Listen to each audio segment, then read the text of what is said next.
Buenos días a todos y muchas gracias por esa presentación, Mafre. Lo primero que quería agradecer a Gemma por la oportunidad que me brinda de poder compartir parte del trabajo que estoy desarrollando y a todos los asistentes, tanto virtual como presencialmente.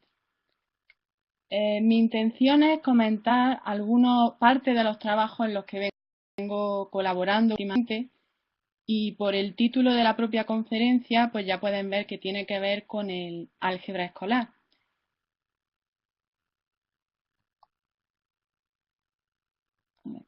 El índice general de la presentación va a ser el que muestro en esta diapositiva.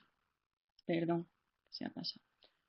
El que muestro en esta diapositiva. Comenzaré con una introducción y con una contextualización del tema, iniciando por lo que consideramos que es el álgebra escolar. Haré una breve mención a los niveles educativos que se consideran en España, porque me interesa centrarme en el tratamiento que se le da al álgebra en el currículo español y eso ofrecerá un contexto y dará pie al marco general en el que se ubican los dos trabajos en los que me voy a centrar posteriormente, que son dos estudios en curso que se están realizando desde la Universidad de Granada, en España, uno de ellos en educación secundaria obligatoria y el segundo en educación primaria. Por álgebra escolar, en mi grupo de trabajo, estamos considerando que es ese álgebra que se enseña en los niveles educativos que son previos a los universitarios. Para entender qué queremos decir con eso de previo a los universitarios en el contexto de mi trabajo, muestro en esta diapositiva un esquema general de cómo está organizado el sistema educativo español. Como ven, la educación básica se considera de los 0 a los 18 años, aunque es obligatoria solo de los 3 a los 16. Y nosotros, en particular, nos vamos a centrar en este rango que va desde el inicio de la educación primaria a la educación secundaria obligatoria, aproximadamente desde los 6 años hasta los 16. Ese es las edades y los chicos con los que nos interesamos particularmente en tratar el álgebra escolar. Para entender un poco el contexto, pues me gustaría decir también que en España lo que tenemos es un currículo que se aplica en todo el territorio nacional. Ahí aparece el mapa de España. Como ven, hay diferentes comunidades autónomas y lo que sí hay son pequeñas variaciones locales que tienen más que ver con determinados aspectos culturales y esas comunidades autónomas hacen algunos cambios, pero no afectan al contenido matemático, al tratamiento que se le da al álgebra, que es el tema que nos ocupa. En general, el currículo lo que diferencia son entre estos 4 componentes básicos, entre competencias objetivos, en primer lugar, también habla de contenido, da unas orientaciones metodológicas y una evaluación. Es un currículo que se establece en un nivel muy general y que en el caso de las matemáticas, porque es una de las materias que se recoge, se observa que es una materia que se presenta en todos los cursos de la educación obligatoria, o sea, de los 3 hasta los 16 años. En lo que concierne al álgebra, al tratamiento que se le da en el currículo español, observamos que en la educación infantil, o sea, en las edades de 0 a 5 años, y al igual ocurre en la educación primaria, o sea, a los 11, no aparece el álgebra como contenido matemático, como uno de esos bloques que mencionaba anteriormente en los que se venía dividiendo la asignatura de matemáticas. Lo único que encontramos son algunos elementos que tienen relación con el álgebra escolar, como pueden ser el establecer y el generalizar patrones métricos, gráficos, en algunas ocasiones también numéricos, pero no va más allá de ese establecimiento de patrones y el trabajar y tratar de extraer regularidades particulares.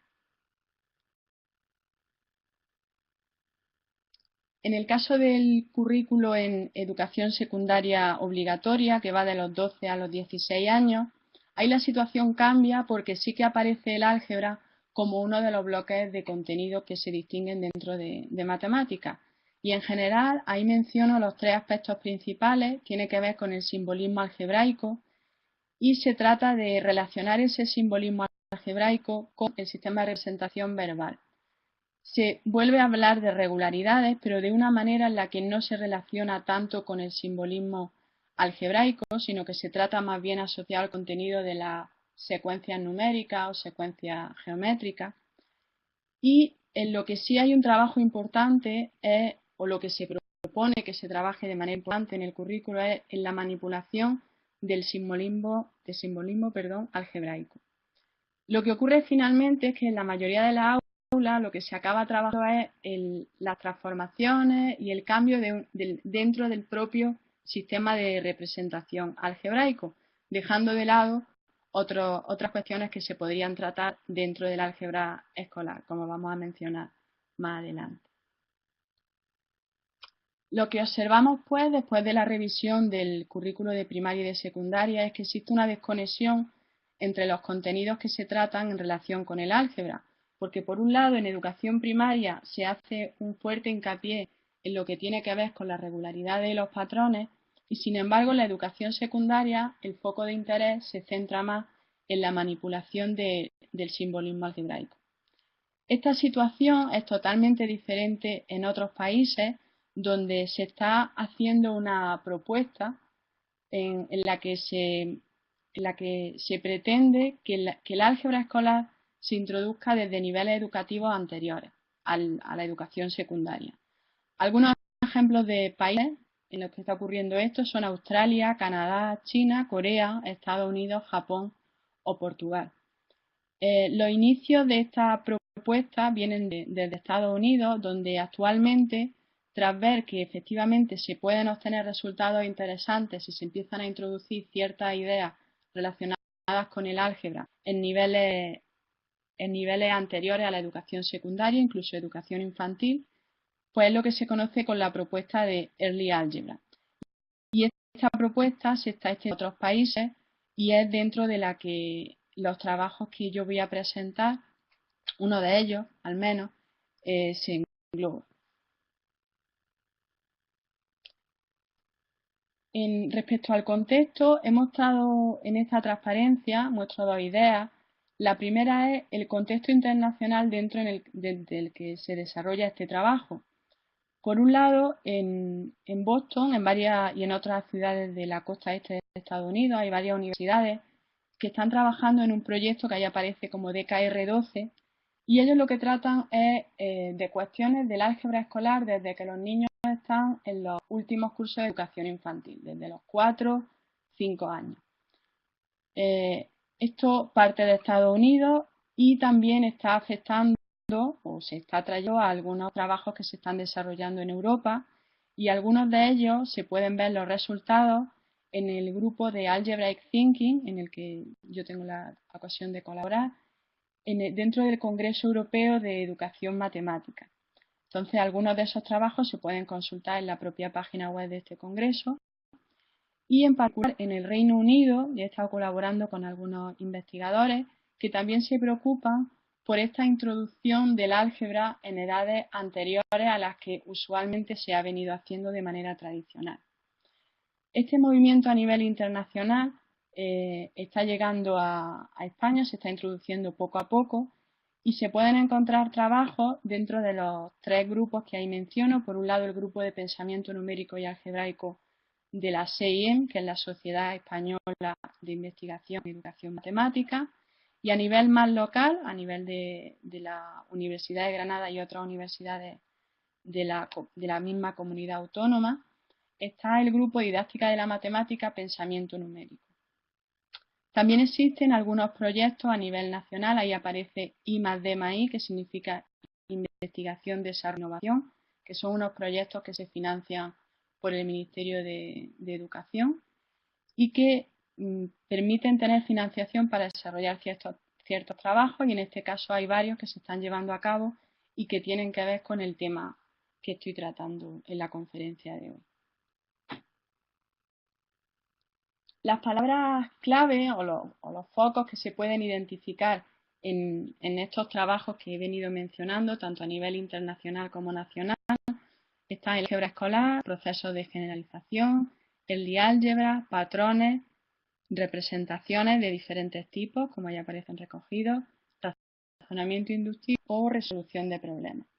Estos van a ser elementos comunes a los trabajos que voy a pasar a comentar un poco más adelante. El Early Algebra, como comentaba, se tiene en cuenta como el marco general del trabajo.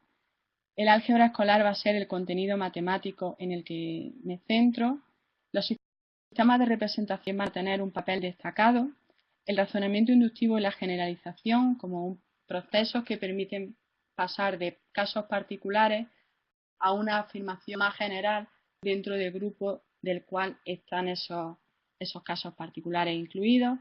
Y la resolución de problemas tendrá un papel dentro de la metodología, dentro de las propuestas que le hacemos a los estudiantes para que trabajen. Por tanto, el punto de partida es, por un lado, la preocupación investigadora que surge de esas dificultades que se han observado en los estudiantes con el álgebra.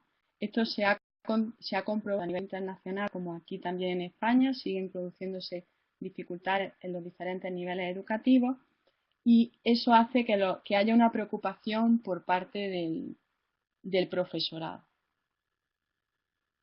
En este caso, el equipo investigador dentro del cual colaboro yo y que estamos trabajando en este tema del álgebra escolar, está compuesto fundamentalmente por Encarnación Castro y Marta Molina, que son dos compañeras del departamento donde trabajo, y dos estudiantes cuyos trabajos voy a presentar hoy, al menos parcialmente, que son Eduardo Merino y Susana Rodríguez Domingo. Ambos son profesores, en el primer caso profesor de educación primaria y en el segundo es profesora de educación secundaria en ejercicio. El equipo de trabajo se reunió de manera periódica y en los dos casos tanto Eduardo como Susana estuvieron presentes en el aula en el momento en el que hacían determinados trabajos con los estudiantes.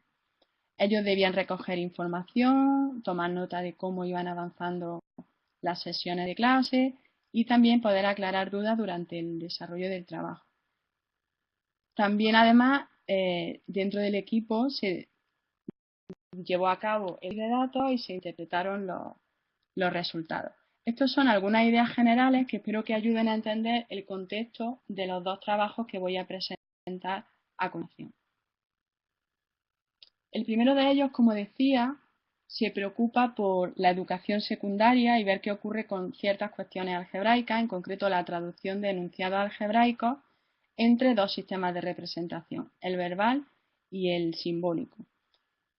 Ahí he puesto el enlace donde pueden tener acceso al trabajo completo, puesto que se hizo un trabajo fin de máster, que es un requisito para terminar un máster en didáctica de la matemática, en el cual estaba matriculada Susana, y actualmente está realizando su trabajo de tesis doctoral. Entonces, si quieren consultar algo más relacionado con lo que voy a comentar hoy de su trabajo, ahí tienen acceso de manera gratuita en FUNE, en ese enlace que ahí presento.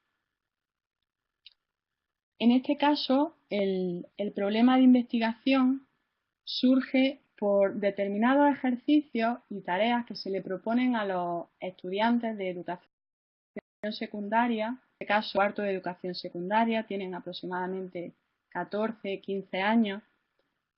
Y Susana observó que había dificultad en determinadas tareas que tenían que ver con la traducción entre lo que es el simbolismo algebraico y el lenguaje verbal que se le exige a los estudiantes de esos niveles educativos que manejen.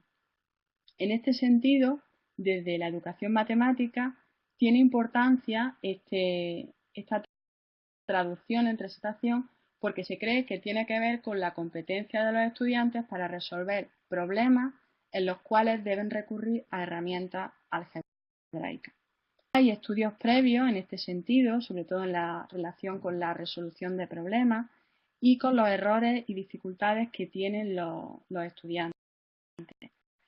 Aquí, en los estudios previos, por ejemplo, en el caso del dominio y la comprensión del simbolismo algebraico, están trabajos de Arkabi, de Bernard Irán y Lee, de Kapat, por ejemplo, hay otros muchos. Y sobre clasificación de errores, aquí menciono a dos autores que son españoles, Soca y Area, que se han centrado en estudiar errores, pero además que tienen una fuerte vinculación con el álgebra. De toda la revisión bibliográfica que llevamos a cabo, vimos que había algunos aspectos por estudiar. En particular, vimos que había pocos trabajos que se centraran en esa traducción entre los sistemas de representación, el verbal y el simbólico. De ahí que nos interesáramos por avanzar en esa cuestión. Y dio lugar al objetivo general de la investigación, que fue justamente analizar el proceso de traducción entre los sistemas de representación verbal y simbólico de enunciados algebraicos, en este caso de estudiantes de educación secundaria. Este objetivo general se desglosó en tres objetivos específicos. Uno fue construir un instrumento que permitiera justamente explorar ese proceso de traducción. El segundo fue analizar y clasificar esos errores en los que incurrían los estudiantes cuando tenían que enfrentarse a traducciones entre los dos sistemas de representación. Y el tercero y último, describir el trabajo antes cuando se les pide que relacionen las representaciones simbólicas y verbal de esos enunciados algebraicos. En la conferencia de hoy me voy a los dos primeros objetivos, o sea, en la construcción del instrumento y en ese análisis y clasificación de los errores, que creo que nos pueden dar una idea general de lo que y en qué fallaban más esos escolares, y en la construcción del instrumento porque resultó ser bastante útil para el trabajo de estos chicos.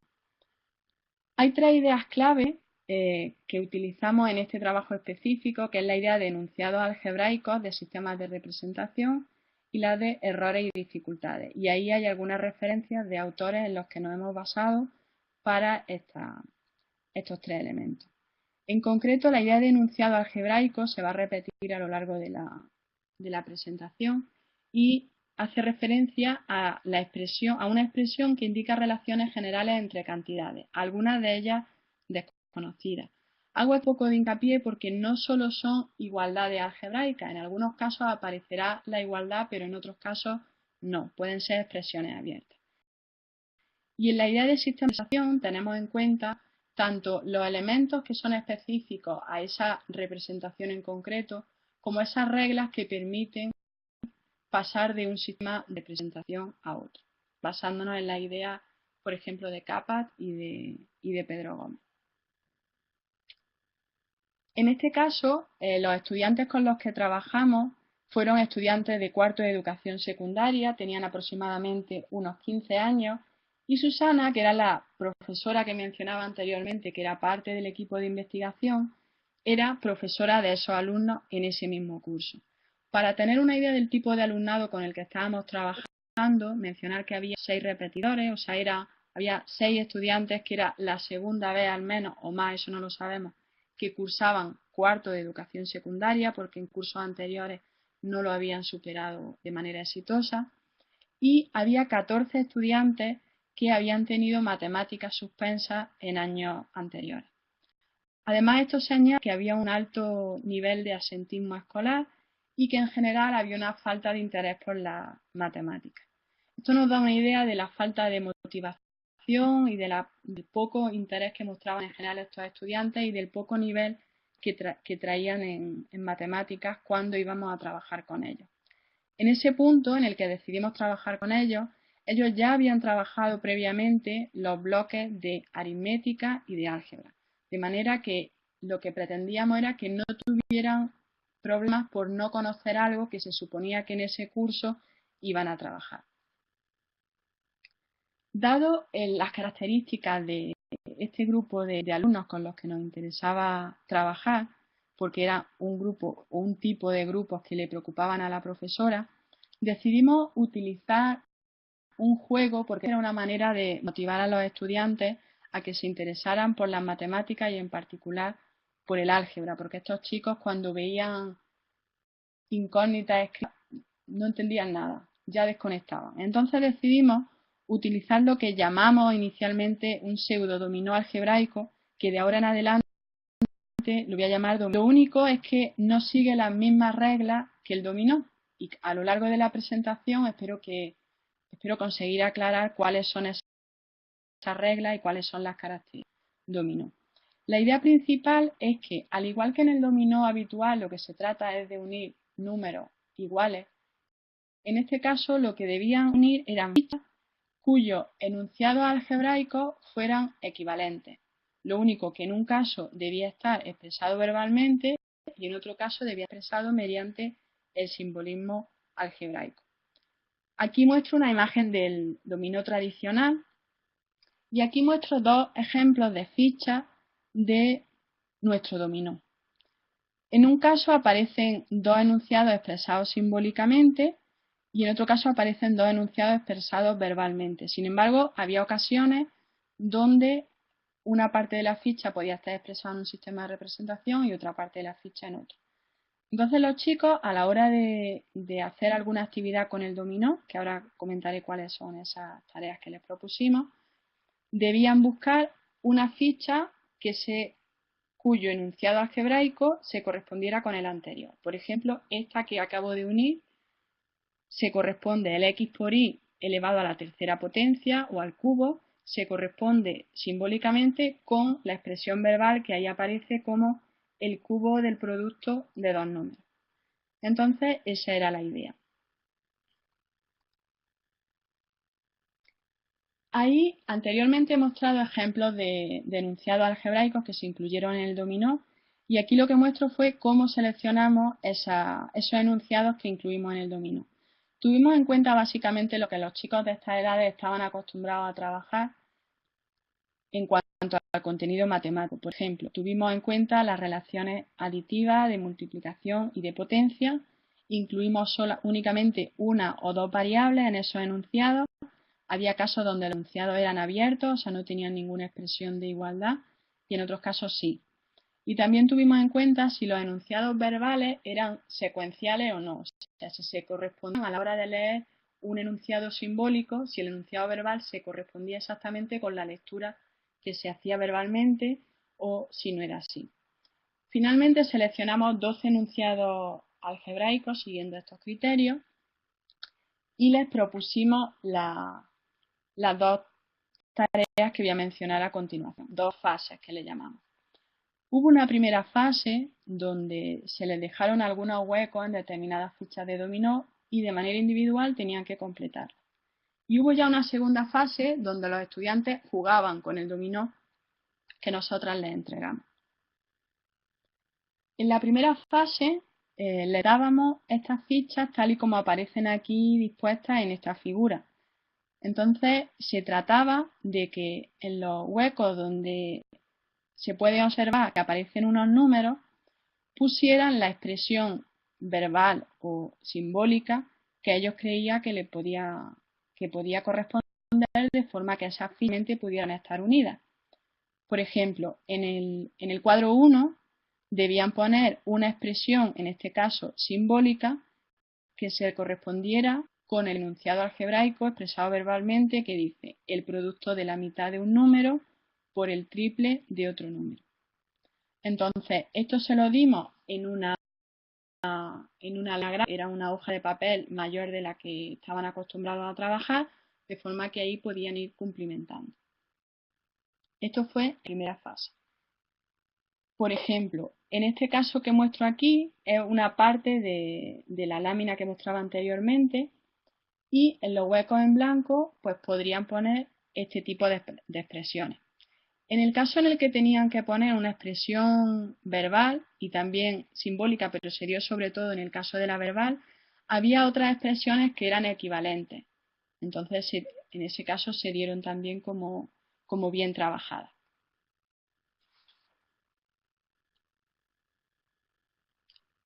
La primera fase es la anterior, que como decía era cumplimentar las fichas, y en la segunda fase, que es la que ya presento a continuación, ya lo que se trataba era de jugar con esas fichas. Se utilizaron las mismas fichas que se habían utilizado en la fase previa, lo que ocurre es que las preparamos de forma plastificada para que ellos pudieran trabajar de manera más cómoda y además introdujimos una novedad que fue introducir las fichas dobles. En este caso, la idea de ficha doble significaba que en una misma ficha aparecía el mismo enunciado, en un caso enunciado verbalmente y en otro caso simbólicamente. Y aquí muestro dos ejemplos de estas fichas dobles, de forma que son el mismo dentro de cada ficha, pero expresados en los dos sistemas de representación en los que nos centramos. Finalmente había 24 fichas y se insistió mucho en que dieran explicaciones de por qué utilizaban una determinada ficha en el torneo. Cuando ellos jugaban al dominó, se lo introdujimos como un torneo porque se llevó a cabo dentro del aula y como eran 26 estudiantes nos pareció una forma más razonable de organizarlo. A todos jugaron en grupos de 4 y a todos les dimos 30 minutos para que trabajaran. Normalmente jugaron 3 o 4 partidas. El ganador de cada partida se pasaba a una siguiente fase y así sucesivamente hasta que se llegó a tener el ganador final. El ganador era aquel que tenía mayor puntuación. A la hora de asignar la puntuación fue donde introdujimos novedades respecto al dominó habitual y no ganaba únicamente el que, o sea, no obtenía puntos solo el que se quedaba sin fichas primero, sino que se le daba un punto si en el momento de colocar una ficha determinada que tenía que ver con un enunciado, como comentaba antes, además justificaba su respuesta de por qué esos dos enunciados eran equivalentes. A un jugador se le daban 2 puntos si corregía a un compañero y además justificaba esa corrección. Y ya por último, el jugador que se quedaba sin ficha obtenía un punto más. Al final de los 30 minutos se sumaban todos los puntos que tenía cada jugador y ese era el ganador. Esta es una imagen de cuando estaba desarrollándose el juego. Aquí se ven con un poco más de las fichas, cómo las plastificamos, los enunciados, cómo se les propusieron. Y voy a presentar algunos de los resultados que tienen que ver con los dos objetivos que dije en los que me iba a centrar.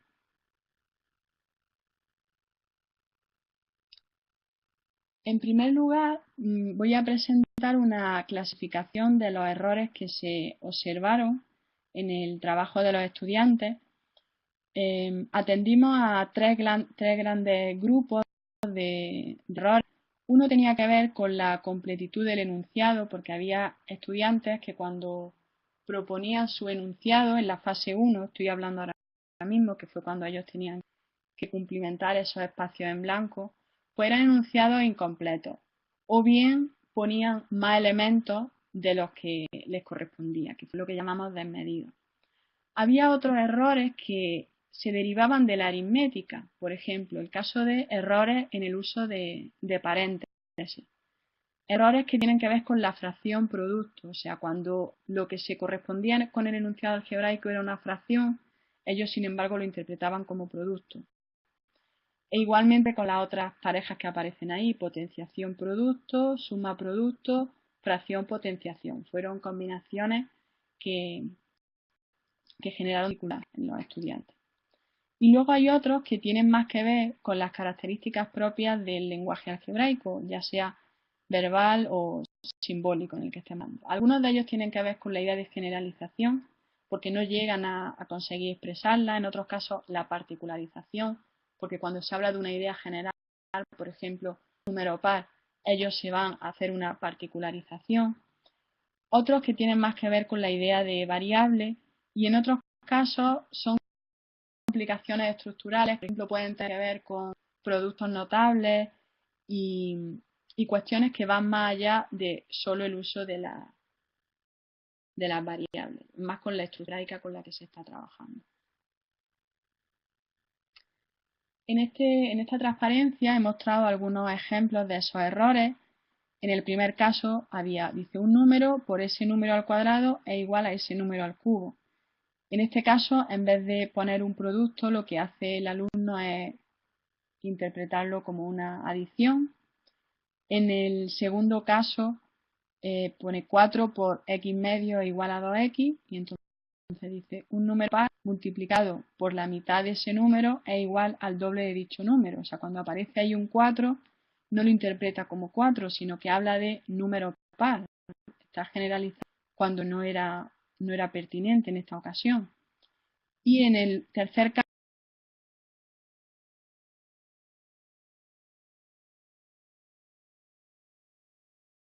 caso que muestro como ejemplo correspondiente, puso el producto de un número multiplicado por su consecutivo es igual a otro número multiplicado por 7. O sea, en este caso la idea de otro número no la reconoce y él sigue poniendo la X sin percatarse de que ahí ya debería poner otro número distinto, o sea, identificarlo con una variable que no debe ser la que había considerado con anterioridad. En general, algunos resultados que se obtienen de esta primera fase es que las traducciones del sistema de representación verbal a simbólico parecen ser más difíciles porque representan el 75% de esos errores identificados, que es justamente esa traducción es la que deben hacer en ocasiones cuando se les pide que resuelvan determinados problemas algebraicos. En cuanto a la traducción del sistema de representación simbólico al verbal, el caso de potencia-producto es el error que se presenta con más frecuencia y es uno de los que está asociado a la estructura multiplicativa, que son además los que más dificultad generan. Sin embargo, no hay errores que involucren a otras de las operaciones que hemos mencionado antes en este sentido de la traducción del simbólico al verbal.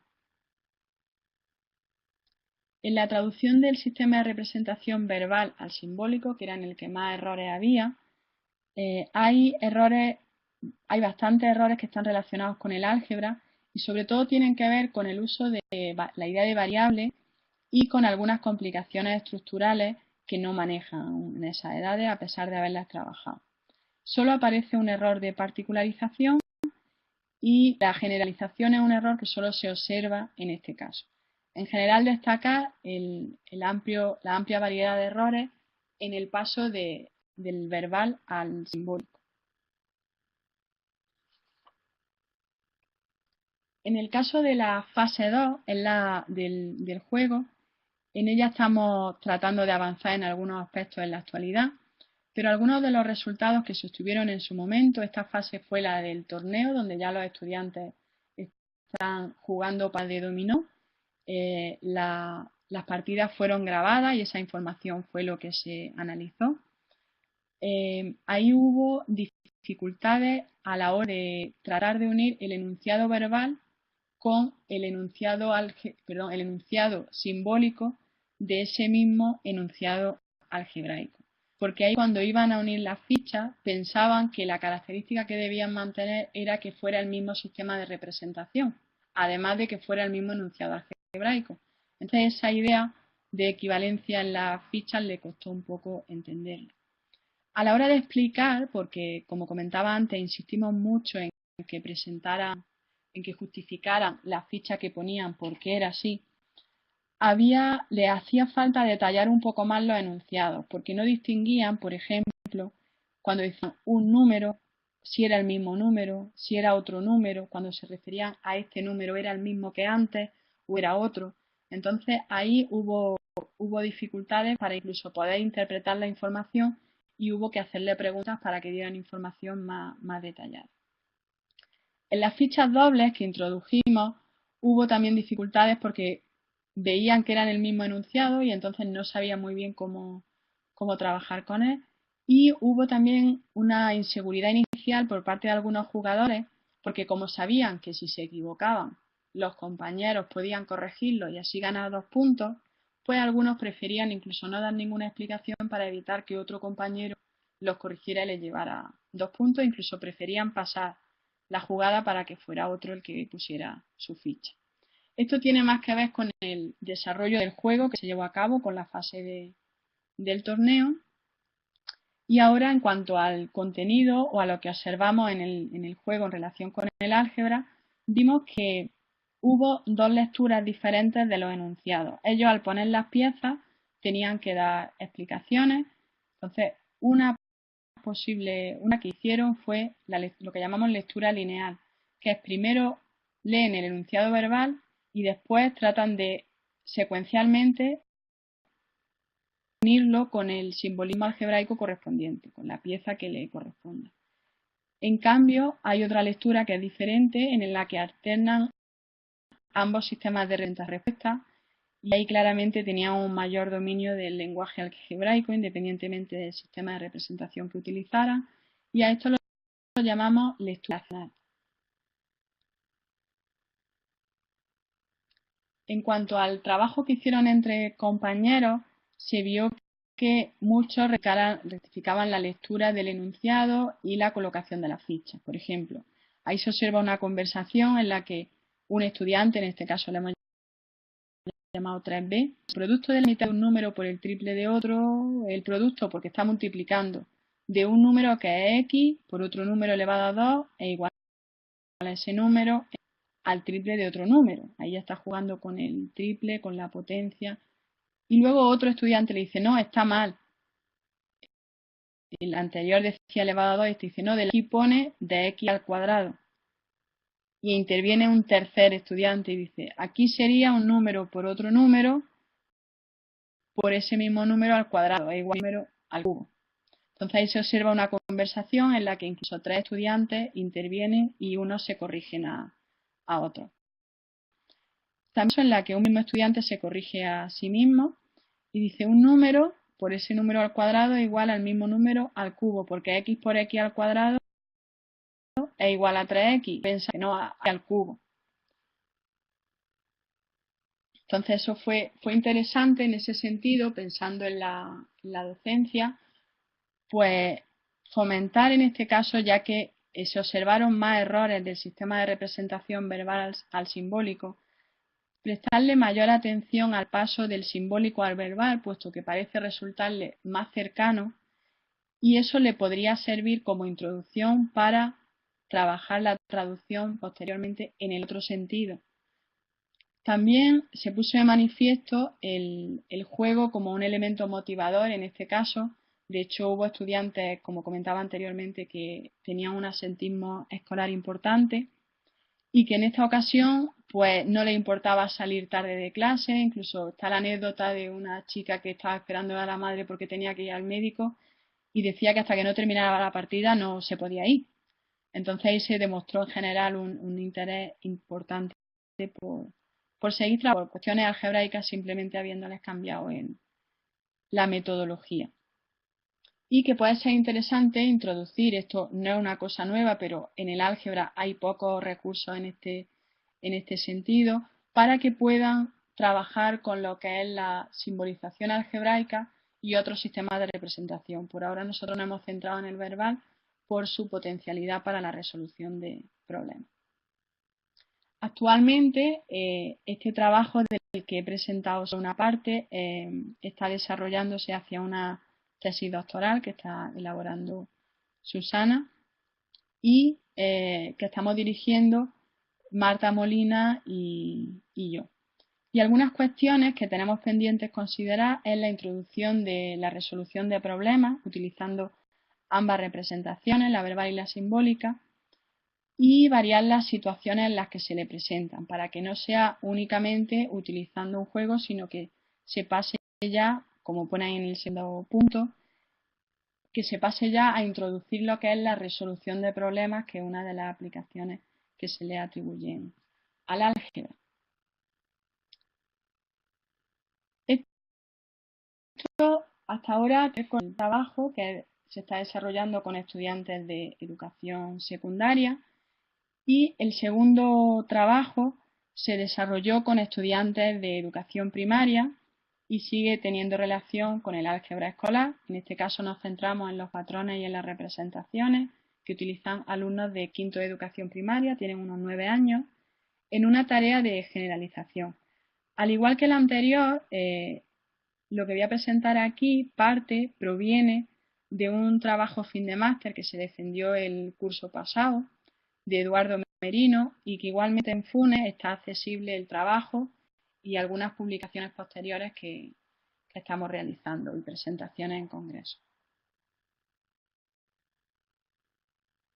En esta ocasión he puesto algunas referencias específicas a educación primaria, Ahí aparecen los autores, las publicaciones en la columna de la izquierda. El foco en el que se centra esa publicación lo he destacado en la columna central.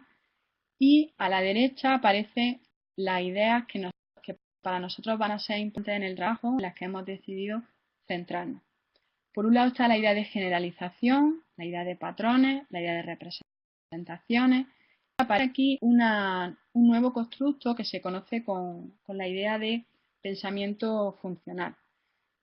Es una forma de pensamiento que tiene que ver con la propuesta del Lee Algebra y tiene que ver con el contenido con el que se propone dentro de esa propuesta introducir elementos algebraicos en los primeros niveles, ya sea educación primaria o educación infantil.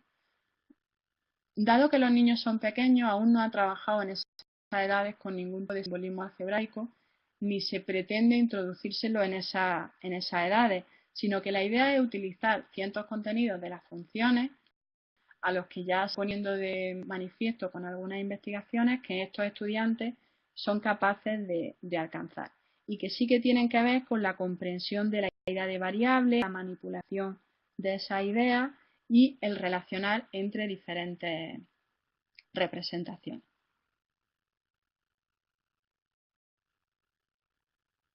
En este caso, el trabajo que presento se centra en analizar los patrones y las representaciones que hacen un grupo de quinto de educación primaria en España.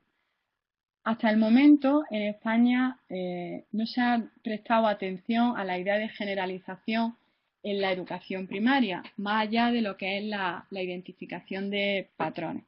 Entonces, de ahí que nos parece que este estudio es novedoso, puesto que nos estamos ubicando dentro de esta propuesta de Early Algebra, ver si eso que se está haciendo en otros lugares tiene sentido hacerlo aquí por las características particulares que puedan tener los estudiantes. De este objetivo general, pues se desglosa en dos objetivos más específicos. En primer lugar, tratamos de identificar y de describir qué estrategias utilizan los estudiantes cuando resuelven una tarea de generalización y prestamos especial atención al uso de los patrones. Y por otro, identificar y de describir qué representaciones utilizan, pongo ahí entre paréntesis la verbal, numérica, pictórica, algebraica o tabular, porque son las que usualmente a los contenidos que tienen que ver con funciones que los estudiantes utilizan en tareas de generalización. En cuanto al marco conceptual o los elementos clave que utilizamos en este trabajo, de nuevo la idea de patrones y generalización. Aquí se introducen las tareas de generalización, que son aquellas que se les piden a los estudiantes que partiendo de uno o varios casos concretos traten de extraer el patrón y la regularidad que le permita llegar a la idea general. En concreto, en esta ocasión, porque nos interesaba verificar resultados de investigaciones previas, tomamos un ejemplo genérico, que es que en este caso solo le queríamos plantear un solo caso particular, no varios, como si fuera una secuencia numérica, por ejemplo, o geométrica, que es por otro lado con la que ellos están más habituados a trabajar, pero en la que se puede observar con mayor dificultad si son capaces de generalizar o no. La idea del sistema de representación también la utilizamos en este trabajo y como contenido matemático nos centramos en las funciones, como decía anteriormente. En este sentido, estamos trabajando también en el avance del análisis de contenido, de este contenido matemático, puesto que tenemos intención de utilizar al menos parte del análisis didáctico para poder diseñar una programación para poder trabajar con los chicos en diferentes sesiones. En cuanto a los estudiantes, en este caso, trabajamos con 20 estudiantes de educación primaria, a los que Eduardo, que era el investigador, digamos, responsable de este trabajo, porque fue el que desarrolló su trabajo fin de máster, tenía a disposición. Y en este caso les planteamos una prueba escrita en la que le proponíamos una tarea de generalización basada en la idea de ejemplo genérico. Para seleccionar esta tarea tuvimos en cuenta, porque claro, queríamos proponerle un trabajo en el que nosotros pudiéramos observar todo aquello que nos permitiera cumplir nuestros objetivos de investigación. Para ello, como variables de tarea, teníamos que tenerlas controladas para que realmente nos permitieran obtener lo que íbamos buscando. Y para eso también, por supuesto, nos centramos en trabajos previos que había sobre estos temas que menciono. Las variables de tarea fueron la relación que había entre las variables, ya que en trabajos realizados en primaria y en educación infantil se había observado que esto podía influir. Tuvimos en cuenta que la relación podía ser directa, inversa o compuesta. Más adelante daré algún ejemplo de finalmente esto en qué se concretó. La generalización podía ser cercana o lejana, cercana en el caso en el que fuera el caso particular por el que se les preguntaba en el ejercicio, no fuera muy próximo al caso particular que se les daba, del cual se les daba información. Entonces, la generalización cercana no es necesario que lleguen a obtener un patrón general, sino que a partir de la información que se les da, ellos pueden obtener, quizás haciendo operaciones meramente, pues el caso por el que se les pregunta. Y la lejana, aquella en la que ya sí necesitan obtener un patrón general para otros casos o una generalización. Y los sistemas de representación consideramos aquellos que eran más habituales en este tipo de tareas dentro de la idea de estos niveles educativos. Hubo 2 estudios pilotos donde le proponíamos una tarea determinada a ciertos estudiantes de educación primaria y de otros niveles, hasta que finalmente, tras algunas modificaciones, llegamos a una versión final de la prueba o de la tarea que les propusimos. La tarea que finalmente propusimos iniciaba con una situación como la que se plantea aquí. Dice: Sara celebra su cumpleaños en casa y quiere invitar a sus amigos a merendar tarta. Para que sus amigos se sienten, su madre junta algunas mesas cuadradas y coloca a los niños sentados, como pueden ver en la imagen. Las mesas se unen, aclaración, las mesas se unen formando una fila como la que observa en la figura anterior. Cada niño tiene que ocupar un lado de la mesa, no pueden ponerse en la esquina. En todos los lados de la mesa, que no están pegados a otras, debe haber un niño sentado.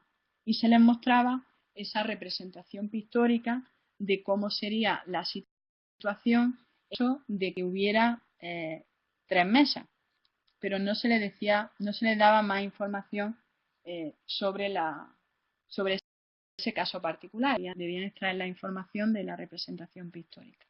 A partir de esa situación inicial es cuando se le plantea una serie de cuestiones. La primera: ¿cuántos amigos pueden sentarse a merendar si se juntan 3 mesas? Hace referencia justamente al caso que se le representa pictóricamente en la introducción. La segunda, ¿cuántos pueden sentarse si se juntan 8 mesas? Explica cómo lo ha averiguado. Tercera, y 120 mesas, ¿cuántos amigos pueden sentarse a merendar en ellas? Como se puede observar ahí, se va aumentando el número de mesas y siempre se le hace hincapié que expliquen cómo han llegado a la respuesta. La cuarta, organiza la información sobre el número de mesas y el número de amigos que se pueden sentar utilizando una tabla. Algunas de las cuestiones, como es este caso, provienen de investigaciones previas donde se ha visto que la representación tabular le ayuda a organizar la información y permite llegar a una generalización. La quinta, si sabe el número de mesas que hay, ¿de qué forma explicaría a alguien cómo averiguar el número de amigos que pueden sentar? Explica cómo lo has pensado. En este caso, la pregunta es inversa a las anteriores, o sea, se le está dando el número de mesas y se le está pidiendo el número de amigos, pero de una manera general. Perdón, la relación sigue siendo en el mismo sentido que la anterior. La sexta, ya se le introduce la letra N para ver si son capaces de, utilizando el simbolismo algebraico, expresar de una forma general el patrón si es que llegan a identificarlo. La séptima es donde ya se cambia la relación de la pregunta, porque se les pide el número de mesas sabiendo el número de amigos que asisten a la merienda. E igualmente con la octava, se les pregunta por 58 amigos, ahí ya ha aumentado respecto a la anterior. Y ya por último dice, si sabes el número de amigos que van a merendar, ¿de qué haría alguien? ¿Cómo averiguar el número de mesas que se necesitan para que puedan sentarse? En este caso es la relación inversa y además se les pide la generalización, aunque no se les está introduciendo en esta ocasión ninguna variable para que trabajen con ella. Se trata de que ellos lo expliquen o lo expresen como consideren oportuno. Entonces, esta fue la prueba o la tarea que les propusimos, la situación inicial y las 9 cuestiones que acabo de presentar. Por ejemplo, en el caso de la cuestión 2, que voy a centrarme un poco más para que se vea qué tipo de análisis de la información hicimos una vez que llevamos a cabo que los estudiantes trabajaron en la tarea. La cuestión 2 se le preguntaba ¿cuántos pueden sentarse si se juntan 8 mesas? ¿Cuántos niños dentro del contexto que estábamos hablando? En este caso, la relación es directa, según las variables de tarea que consideramos anteriormente. La generalización sería cercana, porque de hecho muchos de ellos lo que hicieron fue simplemente dibujar las 8 mesas y hacer el conteo, o sea, no necesitaron extraer ningún tipo de patrón, aunque algunos lo hicieron, y únicamente se utiliza la representación verbal en esta cuestión en concreto, aunque contaban con la pictórica del ejemplo genérico que se les presentó inicialmente, con las 3 mesas. En general, los resultados que obtuvimos tenían que ver con 3 ideas. Por un lado, analizamos las respuestas que dieron los estudiantes a cada una de las cuestiones que les presentamos. Por otro lado, comparamos qué resultados se habían obtenido en diferentes cuestiones, puesto que tenían diferentes características. Y también nos interesaba saber qué había ocurrido con alumnos en concreto. En general, cada alumno qué había hecho en diferentes cuestiones. Porque el mismo patrón es posible que lo abandonaran, por ejemplo, si lo utilizaban para una cuestión, o que por el contrario, una vez que ya identificaban un patrón en un caso, en una de las cuestiones, ya siempre mantenían ese patrón. Entonces, y en el caso de los sistemas de representación, igual, ver si siempre era uno el que le ayudaba, o por el contrario, en función del tipo de cuestión, le era más útil un sistema de representación u otro. Entonces, estos son los 3 tipos de resultados que obtuvimos. Hoy voy a presentar aquí solo algunos.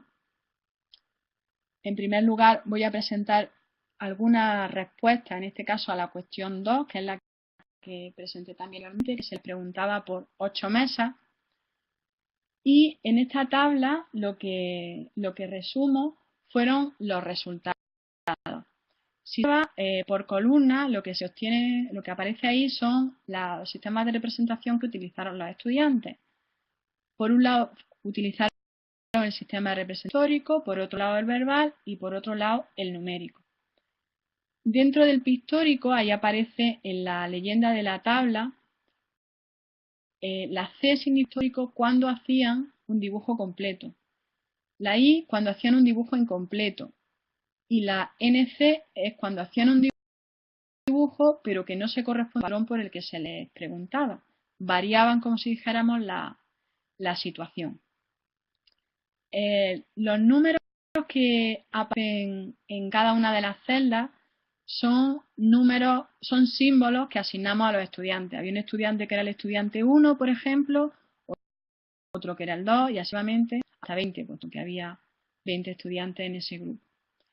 Y por fila lo que observamos son las estrategias. Identifican en el caso de esta cuestión 2 tipos de estrategias. El conteo, que fueron aquellos alumnos que, por ejemplo, encontramos ahí el 1, el 6, el 15, el 18, resolvieron esta cuestión por medio del conteo, además realizando una representación pictórica que fue un dibujo completo de la situación. Y el uso de patrones. En el uso de patrones distinguimos diferentes patrones que fueron los que detectaron propios estudiantes. Cuando ahí aparece una letra, M en este caso, porque hace referencia al número de mesas, no significa que los estudiantes utilizaran la M como variable, sino que, por ejemplo, en este caso se les estaba preguntando por 8 mesas. Pues entonces los estudiantes hacían 8 por 8, por ejemplo. O sea que el M se refiere a un caso concreto. y en rojo aparecen señaladas ahí aquellas respuestas que fueron erróneas. Y por último, recogimos como respuesta directa aquellos estudiantes que solo daban la contestación y entonces ahí no tuvo información para poder analizar nada más porque únicamente sobre la estrategia, quiero decir, no teníamos información. Lo único que podíamos decir es qué sistema de representación había utilizado en su respuesta, pero no podíamos decir nada sobre el patrón o sobre otro tipo de estrategia que hubieran usado.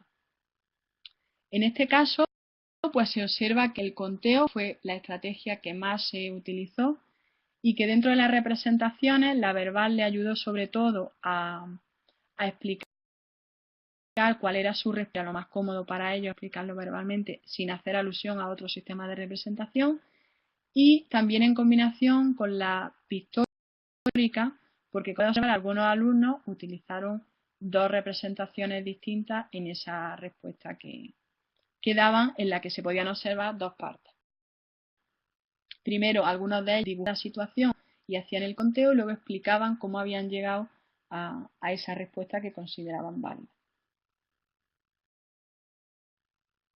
En general, respecto a esta cuestión únicamente, sin atender a las demás, lo que observamos es que la representación pictórica les fue muy útil a los estudiantes que la usaron y les permitió llegar a una respuesta adecuada a esta cuestión, junto con el conteo, ya que como aparece ahí en el segundo punto, la representación pictórica y el conteo fue la combinación más eficaz para estos estudiantes para llegar a la respuesta. Se observó una variedad importante de patrones, pese a que la generalización que se les planteaba era cercana, y además también se vio la predominancia de la representación verbal en esas explicaciones, cosa que por otro lado era útil para ellos y era lógico de esperarlo, pero sí que sorprendió que, aunque no están acostumbrados a dar explicaciones, en este caso se veía que tenían claro cuál era el razonamiento que habían seguido en esta cuestión, quiero decir, porque en otras cuestiones ya se les dificultaba incluso dar estas explicaciones que aquí identificamos.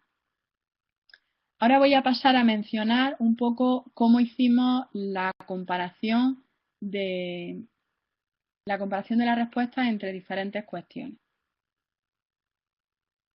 En este caso, de los dos objetivos que mencioné inicialmente, que uno tenía más que ver con la estrategia que utilizaban los estudiantes y otro tenía más que ver con los sistemas de representación, me voy a centrar más en la estrategia, en la parte de estrategia, por cuestión de tiempo. En este caso, cuando comparábamos en términos de estrategias, nos interesaba ver qué estrategias eran las que resultaban más eficaces en cada una de las cuestiones y en las cuestiones que comparten una determinada relación, o sea, todas aquellas cuestiones que tienen que ver con una relación directa o, por otro lado, todas aquellas cuestiones que tienen que ver con una relación indirecta. En este caso, dado que la cuestión 2 representaba una relación directa, me voy a centrar en las cuestiones que tienen que ver con eso. También nos interesaba saber si se asocia alguna de las estrategias que se identifican a respuestas erróneas o correctas y si los alumnos mantienen una misma estrategia para las diferentes cuestiones en las que involucran una relación directa. Organizamos la información de la forma que recojo en esta tabla. Pero la forma de trabajar fue que una vez que teníamos las respuestas de los estudiantes, fuimos tratando de organizarlas por similitud e identificando diferentes estrategias que iban siguiendo. Siguiendo un poco también la misma línea que mostraba para la cuestión 2. Aquí las cuestiones que aparecen por columnas son la 1, la 2, la 3 y la 5 porque son las que involucran una relación directa. Lo que aparece a la izquierda como A1, A2, etcétera, son cada uno de los alumnos con los que trabajamos. Y en las celdas aparece la estrategia con la que siguieron para responder a cada una de las cuestiones. Igual que antes, en rojo aparecen identificar respuestas que fueron erróneas. Entonces, esta tabla lo que nos permitió fue organizar la información que teníamos y a partir de ahí extraer algunas conclusiones. Aquí en esta tabla, como veis en esta diapositiva, termina en el alumno 10 continúa en la siguiente hasta el 20. No me voy a detener mucho en la lectura de la tabla, pero ahí queda recogida la información que luego la pueden consultar en la presentación que se colgará en la página web. Y algunos resultados que destaco es que, por ejemplo, las respuestas directas, o sea, aquellas las que no hacen ninguna operación, ningún tipo no nos dan información sobre la estrategia que siguen, esas disminuyen conforme va aumentando el número por el que se les pregunta en la cuestión. O sea, conforme más lejana, como si dijéramos, es la generalización, menores son las respuestas directas que dan los estudiantes. O sea, es lógico, necesitan hacer más cálculos y tratar de identificar diferentes patrones. Y también aumentan las respuestas incorrectas que dan estos estudiantes. En general, en estos patrones se observa una variedad de respuestas importantes respecto al tipo de patrón. Algunos son correctos y otros son incorrectos.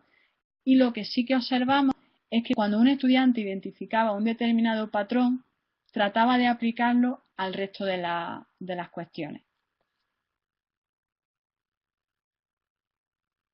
En particular, el patrón que se utilizó con mayor frecuencia fue aquel en el que M, que hace referencia al número de mesas, pero que, como decía antes, es un número concreto, lo tomaban, lo multiplicaban por 2 y le sumaban 2 unidades. Aquí he puesto dos ejemplos de dos cuestiones distintas en las que usaron este patrón. En un caso, un alumno o alumna decía, se pueden sentar 8 amigos porque se sientan uno a cada extremo y 3 niños a los lados. Esto es referente a cuando había 3 mesas. Y al caso en el que se le preguntaba por 120 mesas, que era otra de las cuestiones, aquí vemos otro alumno que dijo, bueno, ahí puso la expresión numérica de 120 por 2 más 2 y luego hizo la operación aritmética correspondiente y explicó, pues se pueden sentar 242 niños y explicaba la operación que había realizado, identificando que tenía que sumarle 2 a los extremos, etc. Entonces, hubo una variedad de patrones importantes, como decía, incluso en este caso que se ve aquí de un número por 2 más 2, hubo gente que al ver ese más 2 no lo veía así, sino que lo veía como 1 más 1 y seguía siendo igualmente válido. O sea que hubo variedad tanto en los válidos como en los incorrectos. En cuanto a el interés que puede tener este trabajo para la docencia, pues en general nuestra intención es aportar algunas ideas que puedan ayudar a los estudiantes a avanzar en el álgebra escolar, puesto que se ha reconocido que tienen dificultades importantes. Una idea que hemos extraído es que se debería utilizar la representación pictórica a mano y no solo la relacionada con casos particulares, porque aunque en ocasiones se usa para la identificación de patrones, ya una vez que aparece la idea de generalidad, se tiende al simbolismo algebraico desde nuestro punto de vista demasiado rápido. Entonces ahí sería interesante seguir utilizando una variedad de sistemas de representación y metiéndose en la idea de generalización.